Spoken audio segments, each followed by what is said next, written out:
Hey guys, welcome to my channel. आज मैं आपको बताने वाली हूँ जंतु एवं पौधों का वर्गीकरण, जो कि एमपीपीएससी के मेंस के पेपर 3 के साइंस एंड टेक्नोलॉजी के बायोलॉजी का पार्ट है। तो चलिए शुरू करते हैं आज का वीडियो। आधुनिक वर्गीकरण के पिता लिनियस को माना जाता है, जिन्होंने जंतु और पादपों का वर्गीकरण किया। जीवधारियों का 5 जगत वर्गीकरण इसे कहते हैं हम लोग। तो इन्हें 5 जगत में वर्गीकृत किया गया है, जिसमें से सबसे पहला जगत आता है आपका मोनेरा। मोनेरा के बाद आता है प्रोटिस्टा।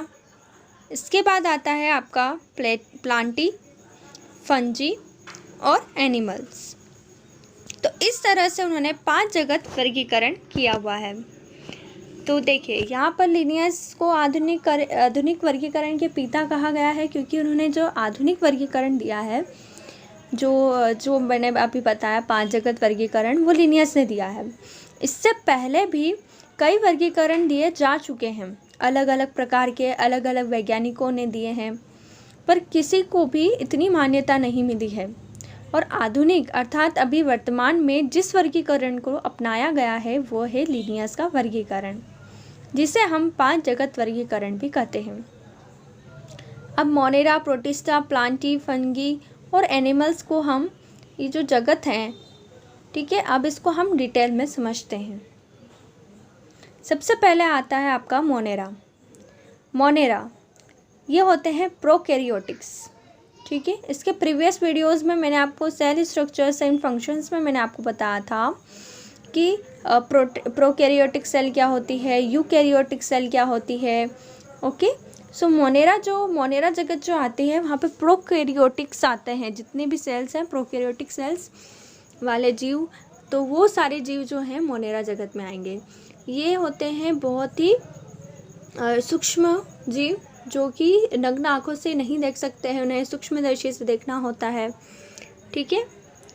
इसमें आते हैं bacterias, example cyanobacteria, archaebacteria etcetera. तो ये जो बैक्टीरिया जिन्हें हम नग्न आँखों से नहीं देख सकते हैं, सूक्ष्मदर्शी द्वारा या माइक्रोस्कोप द्वारा हम देखते हैं, तो वो होते हैं मोनेरा जगत में आते हैं।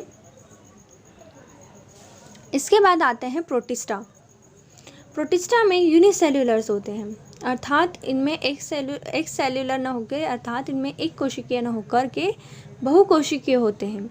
इनमें एक से अधिक कोशिकाएं पाई जाती हैं। ओके, अब ये क्या होंगे, मोनेरा जगत जो बैक्टीरियाज, वायरस, ये सब जो जीव जंतु हैं, उनसे थोड़ा सा अब क्या होगा, बढ़ करके जीव आएंगे, एक्वेटिक होंगे, ठीक है। अब प्रोटिस्टा में क्या होगा, एक्वेटिक होंगे, अर्थात ये जल में पाए जाएंगे, जलीय जीव होंगे। जैसे हो गया यूग्लिना, ठीक है। यूग्लिना जो है वो होती है लिंक प्लांट और एनिमल्स के बीच में, ठीक है।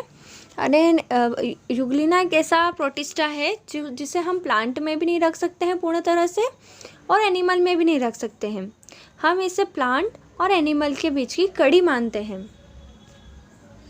ये 2 टाइप्स ऑफ न्यूट्रिशन पाया जाता है इनमें, 2 types of nutrition, autotrophic and parasitic, ठीक है। अब इसमें न्यूट्रिशन कैसा होगा, ऑटोट्रॉफिक भी हो सकता है और पैरासिटिक भी हो सकता है। ऑटोट्रॉफिक का मतलब होता है स्वपोषी, अर्थात उनमें ऐसे कोई हरित लवक या क्लोरोफिल्स ऐसे पाए जाते हैं जिससे वे अपना भोजन स्वयं बना लेते हैं सूर्य के प्रकाश के द्वारा, प्रकाश संश्लेषण करके, तो उसे ऑटोट्रॉफिक बोलते हैं। और पैरासिटिक जो अपने भोजन के लिए, पोषण के लिए किसी अन्य जीव पर निर्भर होते हैं। इसका एग्जाम्पल आता है अमीबा, यूग्लिना, प्लाज्मोडियम एट्सेट्रा, ठीक है। तो देखो यहाँ पे क्या होगा, मोनेरा से थोड़ा सा हट करके थोड़ा सा एक लेवल अप जीव आ जाएंगे। अब प्रोटिस्टा के बाद क्या आएगा आपका, प्लांटी, ठीक है। अब प्लांटी में क्या होगा, मल्टी सेल्यूलर होंगे, ठीक है।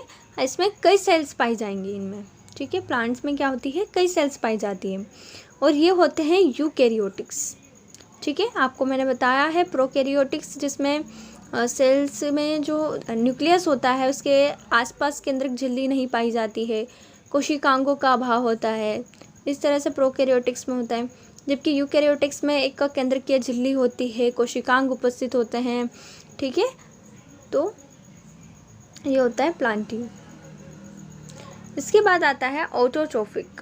ठीक है, यानी प्लांटी में जितने भी प्लांट्स वगैरह आएंगे, ग्रीन प्लांट्स होंगे, ठीक है, तो ये क्या होगा, ऑटोट्रोफिक होंगे, अर्थात ये स्वपोषी होंगे, प्रकाश संश्लेषण द्वारा ये अपना भोजन बना लेते हैं।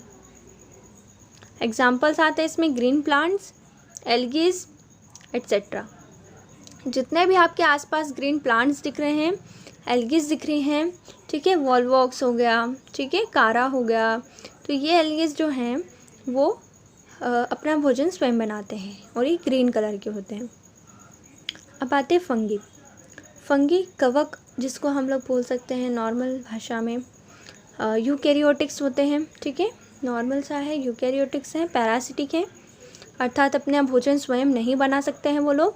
अपने भोजन के लिए वह अन्य किसी जीव पर निर्भर होते हैं। डिकम्पोजिशन, ठीक है, इनका मुख्य काम क्या होता है, डिकम्पोज करना, अपघटन करना। ठीक है, ये क्या करते हैं, ऐसे कुछ मृत पदार्थ होते हैं, मृत जीव होते हैं, जिन पर ये जमा हो जाते हैं फंगी, और फंगी उन पर जमा होकर के उसका अपघटन करने लगते हैं। ठीक है, डिकम्पोज करने लगते हैं उसे, अर्थात जटिल कार्बनिक पदार्थों को वो धीरे धीरे सरल कार्बनिक पदार्थों में बदलने लगते हैं। एग्जाम्पल हो गया yeast, moulds and mushrooms etcetera. ठीक है, इसमें से कुछ फंगी जो होते हैं जो हमारे खाने योग्य भी होते हैं, मशरूम्स कुछ प्रजाति के होते हैं जो हमारे खाने योग्य भी होते हैं। यीस्ट जो है डबल रोटी से बनता है, जो यीस्ट है उससे डबल रोटी बनती है, और भी बहुत से इनके काम हैं। अब बात आती है एनिमल्स की। एनिमल्स तो आपको पता ही है, मल्टी सेल्युलर हैं, यूकैरियोटिक्स हैं और होलोजोइक हैं। ठीक है, और इनका एग्जाम्पल आता है fishes, reptiles, hermaphrodite, birds etcetera. अब होलोजोइक का मतलब क्या है, होलोजोइक का मतलब ये है कि वे अपना पोषण भोजन द्वारा करते हैं, अर्थात भोजन खाते हैं, मुख में रखते हैं, उसे चबाते हैं, पाचन करते हैं, तो उसे होलोजोइक कहेंगे। फिशेस जो हैं वो छोटी छोटी फिशेस को खाती हैं। ठीक है, तो वो होलोजोइक हो गई। रेप्टाइल्स हो गए, हर्माफ्रोडाइट्स हो गए कुछ, और बर्ड्स हो गए। ठीक है, तो ये वाले जो एनिमल्स हैं वो सारे क्या हैं, मल्टी सेल्युलर हैं, यूकैरियोटिक्स हैं, जैसा प्रीवियस स्लाइड्स में मैंने आपको बताया, होलोजोइक है। ठीक है, तो आज का हमारा लेक्चर जो है वर्गीकरण का, वो आज यहाँ पे समाप्त होता है। आई होप आपको वीडियो पसंद आया होगा। अगर पसंद आया है तो इसे लाइक कीजिए, शेयर कीजिए, कमेंट कीजिए और मेरे चैनल को सब्सक्राइब कीजिए। Thanks for watching my video.